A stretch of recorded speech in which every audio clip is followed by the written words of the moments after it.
Video Facebook copyright এই সম্পর্কে আমরা অনেকেই জানি না যে কিভাবে ফেসবুক ভিডিও কপিরাইট দেখা যায়। চলুন আজকের আমরা জেনে নিই এই সম্পর্কে। প্রথমেই আমরা যে কাজটা করব, ফেসবুক অ্যাকাউন্টে ঢুকবো, এরপরে প্রোফাইলে যাবেন। আমরা প্রোফাইলে গেছি, প্রোফাইলে যাওয়ার পরে অনেকগুলো সেটিং দেখা যায়। এরপরে যে এই সেটিংটা দেখা যায় সহায়তা, আমরা এই সেটিংটার ভিতরে ঢুকবো। এরপর সেটিং আসে অনেকগুলো, এরপর সহায়তা ইনবক্স যে সেটিংটা, এইটা আমরা ঢুকবো।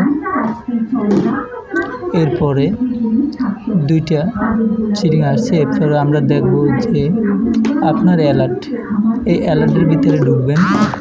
অ্যালার্টে ঢুকছি, আমার কোনো কপিরাইট নাই, এর জন্য কিন্তু কোনো কপিরাইট